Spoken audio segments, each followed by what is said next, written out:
Simplicity. That's the kind of key word for this morning. I'm literally only about 5 minutes from home, waiting for the sun to come up. Walking down to a single tree in a field. Been wanting to shoot this for ages. Living here just over 12 months now, and still not shot this yet.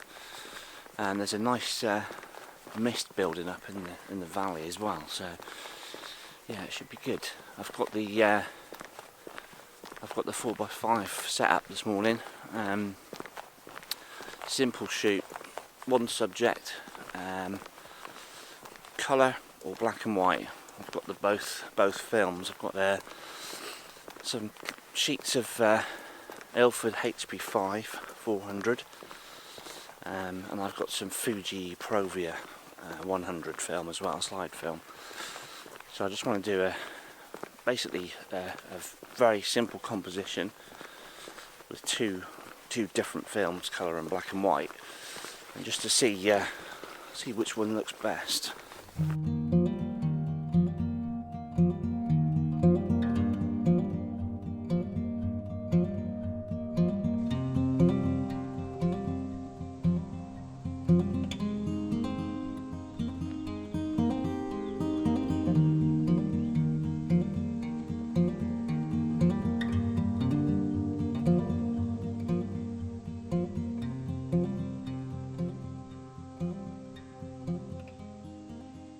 Alright, there we go. Here already, about 5 minutes from home. It's pretty good. There's the tree that I'm talking about here. It's set within this valley, so the backdrop is kind of darker green. So that was my kind of thinking. One with black and white is going to give me a nice sort of contrast between the two lots of trees, and I want to sort of make it stand out from the background. And two, with the colour film, with the Fuji Provia, it's going to give it a nice sort of boost the greens up, so it should be okay.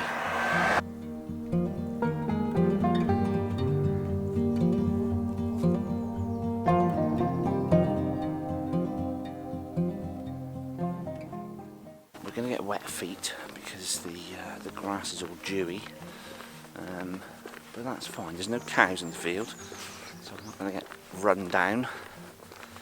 So yeah, let's get in there and get set up. So one of the first things I do with a large format shoot is use my viewfinder app on my phone. I'm using an iPhone. I know the viewfinder app that I use isn't available for Android, this particular viewfinder app, but there are some available for Android apps as well, or for Android phones. So obviously they've got the tree in the background here, and like I wanted, the composition wise, it's set against the sort of darker background. I'm going to shoot primarily in a landscape format. So with my app, I've managed to get this kind of frame up. So even before I set the camera up, I used this first to basically save me sort of, you know, wandering around with a large format camera with a hood over my head trying to get a composition. So I'll show you on the app what I've got there. Okay, you can just see the crop lines here on the app. I'm using a 150mm lens today, so that's the outer box. It's nice because it blanks the edge of the screen out, so it makes it easier to sort of compose with this. You have got a kind of histogram there, not that I'm using that. And along the bottom you've got your different formats, different lens types, film speed, and also it gives you a film simulation mode as well. So that's quite handy if you're shooting black and white to see if the shot's going to work. So yeah, this is my kind of composition, and as you can see, I've got the tree here. I'm going to set it slightly off centre, and I've also got these lines running through, which have been made by a tractor or something through the field, which kind of break up the foreground. But yeah, quite a simple shot, composition wise. So I'm going to get set up.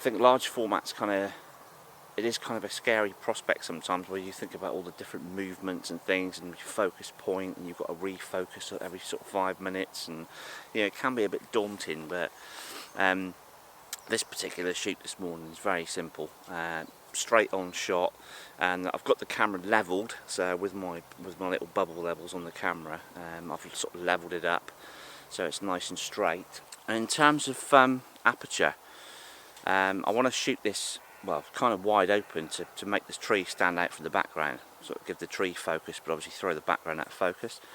But the thing is, with a large format camera, the lens that I've got at the moment goes out to f6.8 is the widest aperture. So you just think, oh well, I'll set it at f6.8 and that will give me what I want. But no, not with large format.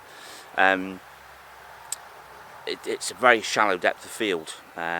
Even with this tree here being, I don't know what, 20 feet away from me. So I'm using a technique very similar to sort of depth of field preview on a digital camera, where you look through the viewfinder. In this case I'm looking on the ground glass screen, and as I'm looking through, I'm adjusting the aperture, so it's basically closing the lens down to that aperture that I want to use. So it's brought me down to f11, which is the aperture that I need to give me that sort of effect that I want, so not wide open. Filtration wise, again very simple.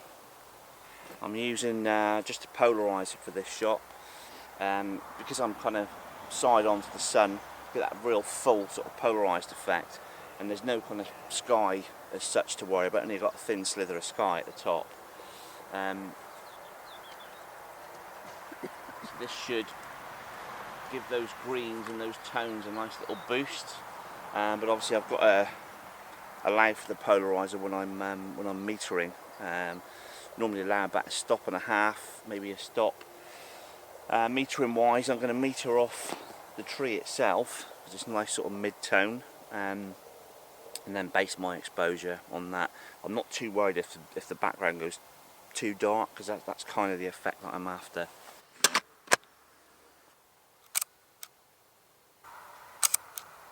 You notice the difference in the sound of the shutter.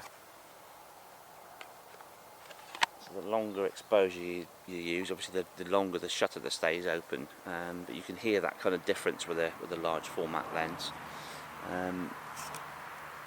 It's one of the only bits that kind of gives you a little bit of hope that you're doing things right.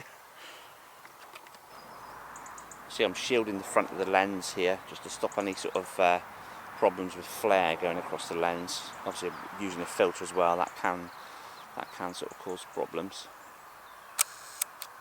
Let's get these on the light box and see how they've come out.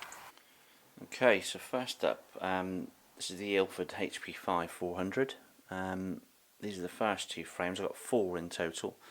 My base reading for this exposure was a 30th of a second.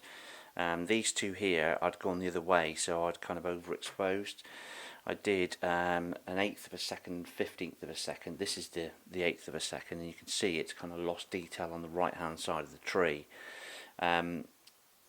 This one again, there's very little between these, but they're a little bit too sort of overexposed around this area. On my other two exposures, the base reading, like I say, was a 30th of a second. That was this one here. This is usable, but again, it's not. There's not a lot of contrast in that right hand side of the tree. Whereas this one, it's a lot more. You can see the contrast in this one more, and you've got a lot more detail in the tree on the right hand side. So yeah, I've gone with that one. So I'll scan that one and see how that one comes up. And next up is the Fuji Provia. Before I do this, I will say there's a couple of comments I think that people have made with me handling the film.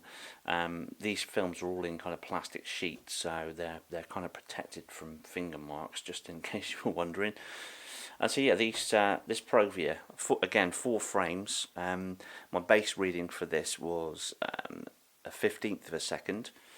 But again, I bracketed around that exposure, so this one here was taken at a 1/4 of a second, and you can see it's blown out, the sky's blown out, the grass is blown out, very little detail in the trees at the background. The tree itself's okay, but it's too overexposed.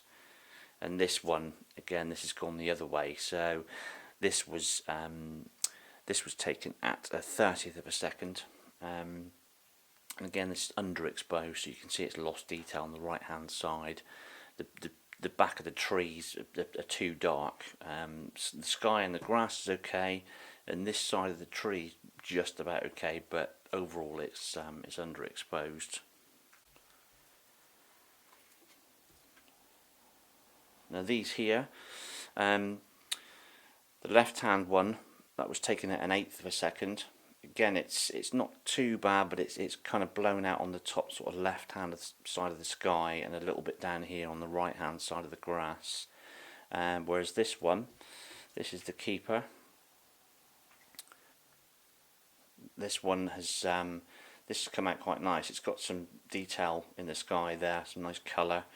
It's standing out from the background. The colours are good, sharpness is good, and overall exposure is pretty good. So I'll put these up now and let me know what you think.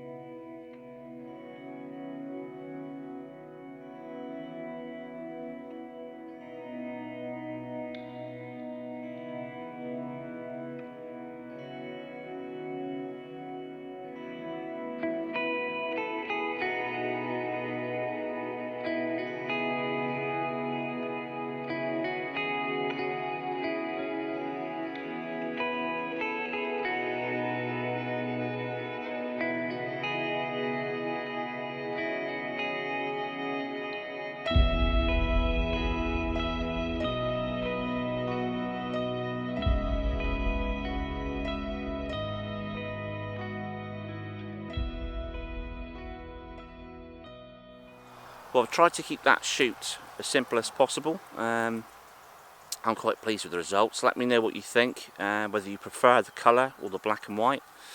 And like I say, any comments, I'll try and get back to you as soon as I can. Again, thanks for all those comments. Thanks for the follows and subscribes, and really appreciate those. Don't forget, if you want to subscribe, click the button, hit the notification bell, and that will tell you when I'm posting new videos. But yeah, I'm going to pack up now. The sun's come up, it's getting a bit higher now, so it's that magic sort of first light's gone. So like I say, I hope you enjoyed this one. Join me on the next one. I'm going to be wild camping, so that should be fun. So I'll see you on the next one.